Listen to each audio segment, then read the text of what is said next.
rising storm. I'm forged in the fire, a new heart reborn. With every breath, with every stride, God, I'm your warrior, with you as my guide. Through the valleys of shadow, through the rising storm, I'm forged in the fire, a new heart reborn. Hey everybody, I hope all my unicorn warriors are doing wonderful, great, fabulous, and all the great things that you can be. But, alright, so we've been talking about Chris Skinner's case and like the Bluetooth capabilities and the remote capabilities, and there's so many things you can do with them chairs that I never thought you could. I mean, I just never thought about it, which, you know, I think is awesome, and it's great that they have that technology. But another thing that people aren't talking about, okay, me personally, I don't think Chris did it to himself. I think that was part of the plan, was to drive him to that point. But I don't think Chris was gonna give up that easy. I just don't. Not saying it couldn't be a possibility. It's a big possibility. It could be. But I don't think that Chris was giving up that easy. Now, I understand, like, you know, you get depressed, and, you know, especially with his situation and stuff. And, you know, I've had moments myself, you know, where I'm like, you know, what's the purpose, what's the point, you know, like, why am I here, you know? And I know a lot of people that have those thoughts, they're also scared of death. And then when you bring God and Christianity into it, it can kind of make things sticky, you know what I mean? Like, because a lot of people think that, you know, if you take your own life, that is automatic to hell. Now, I don't know what Chris's beliefs were, so I mean, I don't know. I mean, it could be one of those things where, you know, like someone I know kind of made peace or something, you know, and then they did what they did. But I don't think Chris was giving up right then. I'm pretty sure, I mean, I'm sure he had the thought. I'm sure that, you know, he has thought of the different ways, and, you know, and he felt defeated and, you know, unloved and taken care of and stuff, you know. I'm pretty sure for a fact, through my heart and soul, that, you know, he felt those things, and it's understandable. But I don't think that he was giving up that easy. So, with that being said, now, people may wonder, well, what would it be, like, what advantage would it have for JPdiddy to help assist in Chris's demise? What if I told you that insurance money, it wasn't because Suzie needed it, quote unquote,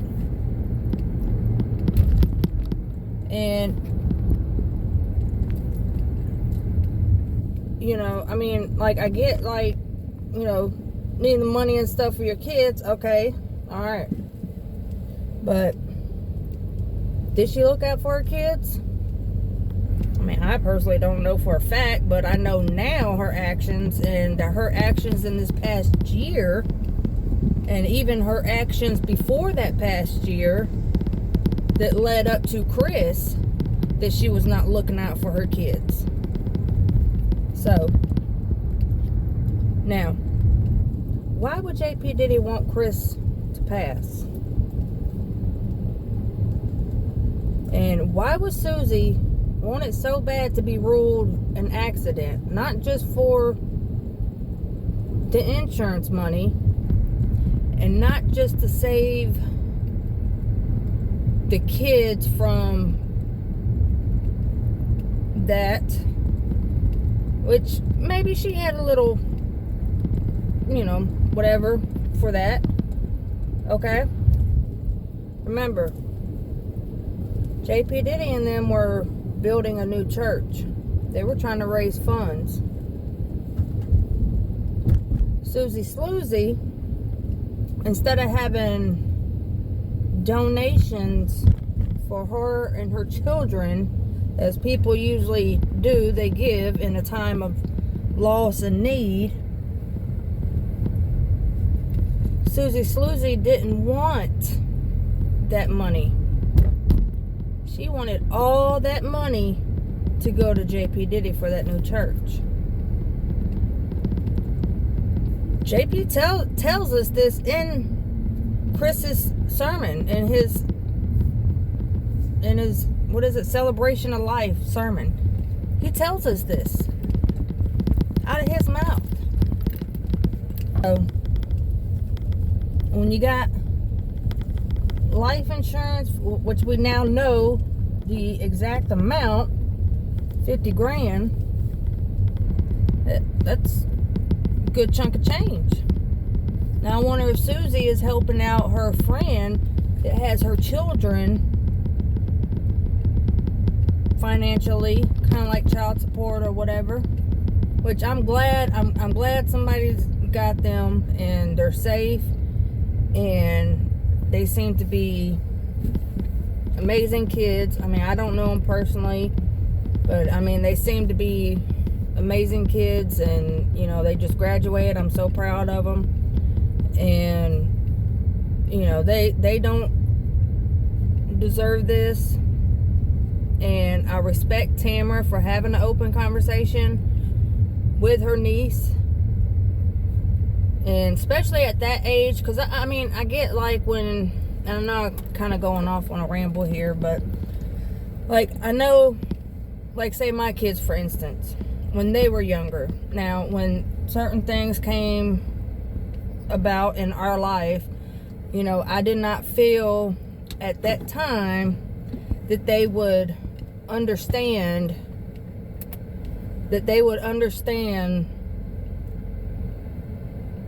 the gravity of the situation, because they were young, and Chris's children were young at that time, and I would just tell them that this they passed, but when they got older, 16, 17, 18, 19, when they got older and they started asking me questions, okay, well, you're old enough to understand and process this. So I told them everything. I never kept anything from my kids. I never lied to my kids. Now, if it was something that they were too young to understand, I would find a way to tell them, and then maybe tell them, look, when you're older, I can maybe explain it better or something, but for now, this is what you need to know, or whatever, so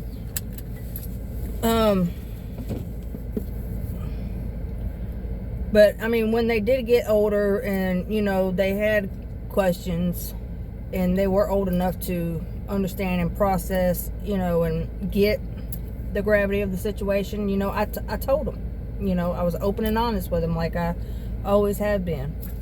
And so I mean, if Tamara's niece, Chris's daughter, came to her and asked her questions, because I'm sure she's not going to get them from her mom, I'm sure she's not going to get a straight answer from her. So I mean, I respect that. And I mean, the kids do deserve to know. They're going to find out, and it's whether they find out through their family member, that knows the situation, than just us, or whatever online that's not like involved or close to them, you know what I mean? So I hope I'm making sense here. But going back to why it would benefit Suzie and JP for Chris to pass, and why it would benefit for it to be accidental. And now remember, we've already talked about several different plans that were in play, you know, and that last, I guess, thing they did, it worked.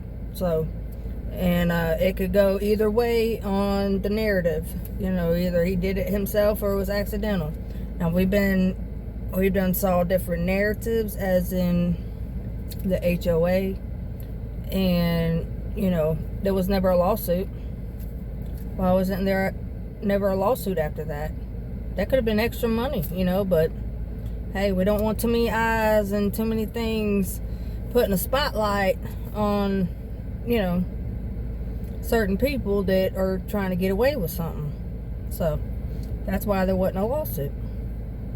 And then, like the wheelchair, you know, if that wheelchair did malfunction, that was another lawsuit. More money in their pockets. But instead, Suzie was quick to get rid of Chris's wheelchair and anything else that belonged to him. Now, I mean, I know everybody grieves differently and, you know, things, but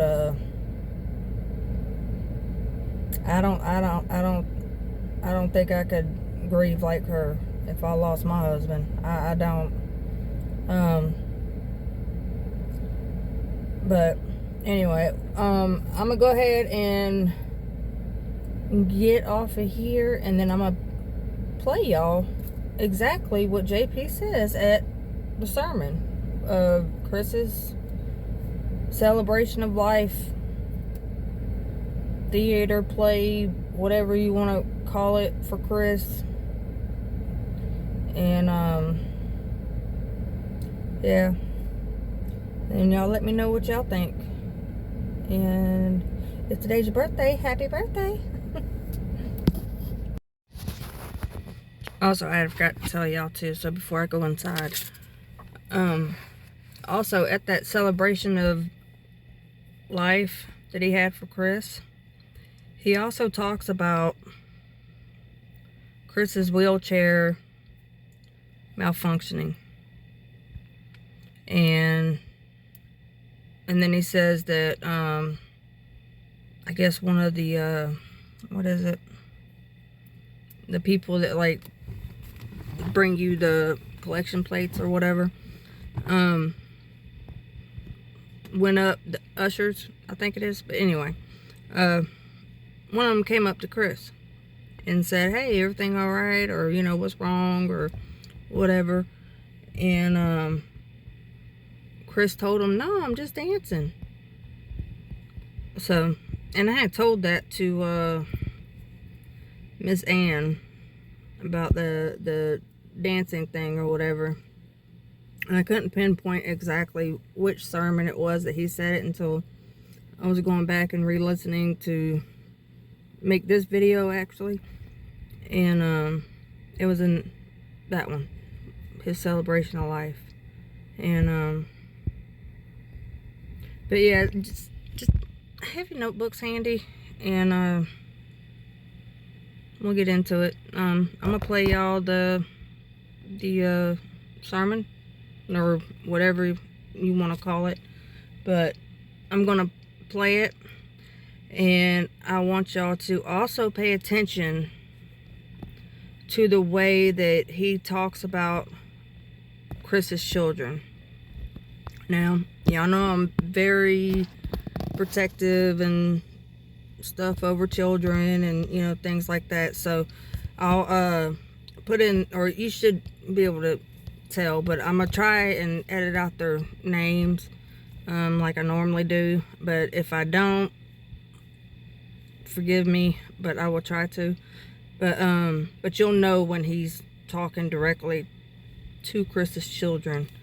And So just pay attention to that and the things that he says about Chris's wheelchair and about the money, because we always know that JPdiddy loves money, and money over life with him. So, all right. Very, very exciting. I was Chris's pastor, to preach a funeral in which I don't have to lie. It's probably my first funeral where I get to say all the truthful stuff, and that's because we know beyond a shadow of a doubt that Chris was a child of God, is a child of God, faithful husband, wonderful father, great friend, brother. Chris is strong. Chris is energetic. Chris always has ideas. He's an encourager. He's a motivator. But one thing Chris is not, he is not in a wheelchair anymore. And that is very, very exciting. One time during service, I was on the piano and we're having praise and worship and the lights are, going and everything. And I see Chris at the back in his wheelchair, and his wheelchair was starting to act up. It was like going forward and back and forward and back. And I thought, oh no, what's happening? So one of our ushers went over to him, and Bob went to him and said, Chris, what's wrong? Is your wheelchair okay? Chris said, I'm dancing.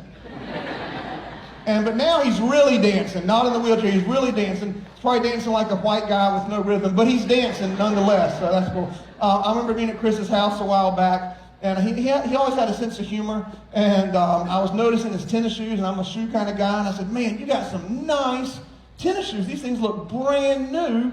And he chuckled. He said, well, one of the blessings, I've had these for years. One of the blessings is my shoes never wear out. And I didn't get it at first, but like 5 minutes later I laughed and it was great. So anyway, Chris is an amazing man, and we're honored to be here today to celebrate his life. Another thing Chris is not in pain anymore. And that's because Revelation 21 says the streets are pure gold. God will wipe away all tears, and there will be no more death, no more crying, and no more what? Pain. No more pain. No more pain. And let me add to that, there'll be no more taxes. There'll be no more COVID. Where is that? There's no COVID. There's no Democrats or Republicans. Our Republicans, we're not going to be separated up there. There's no slow drivers from North Carolina up in heaven at all.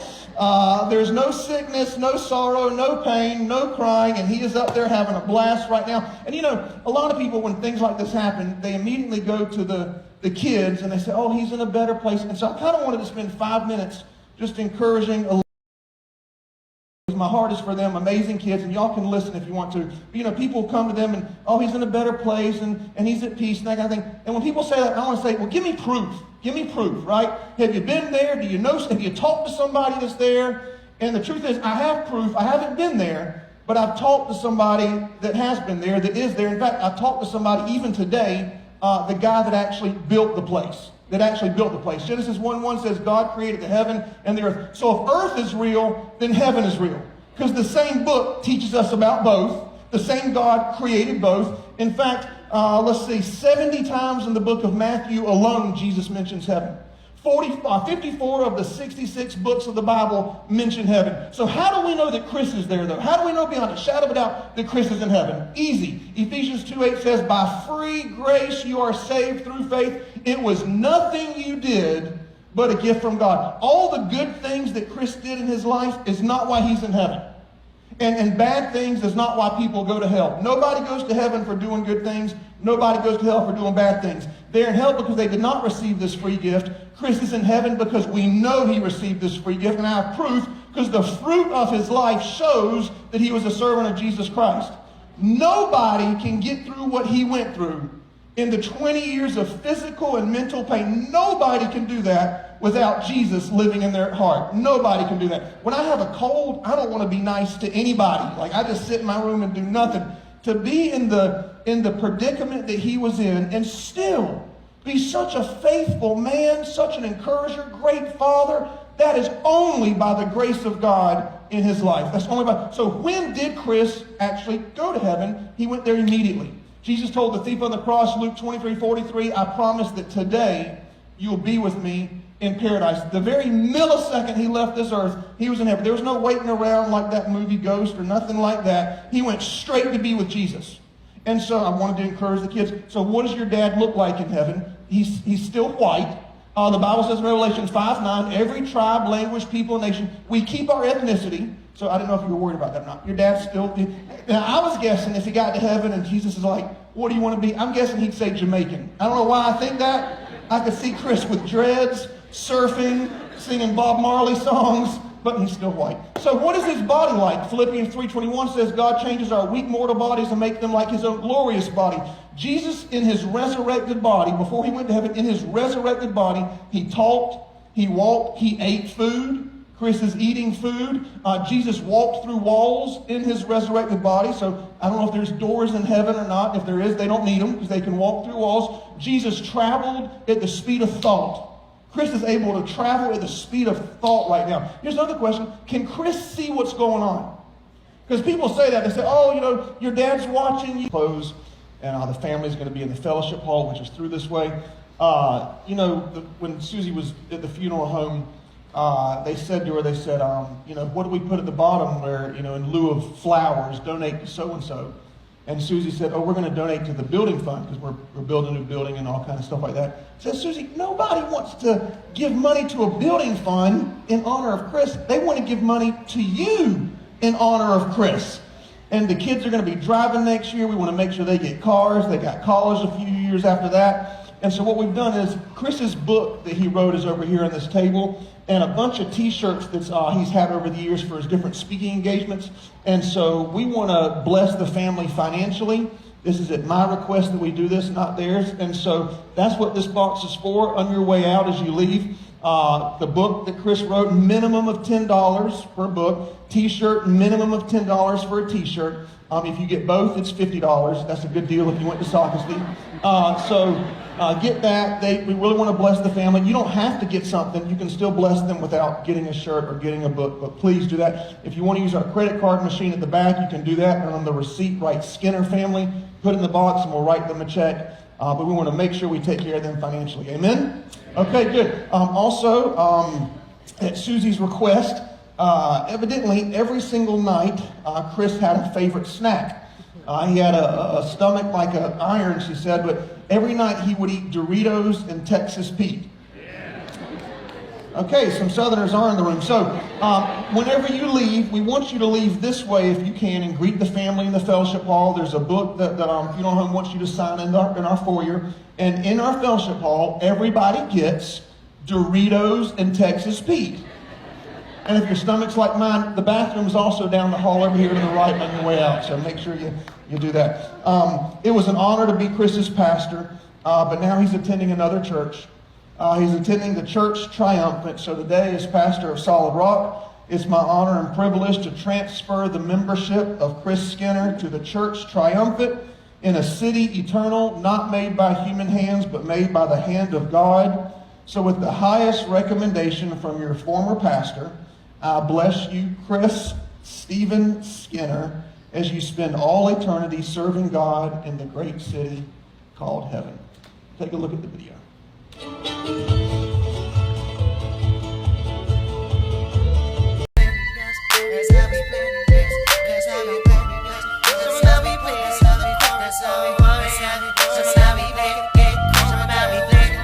Thank you for watching. Please like, subscribe, and comment. Let me know your thoughts.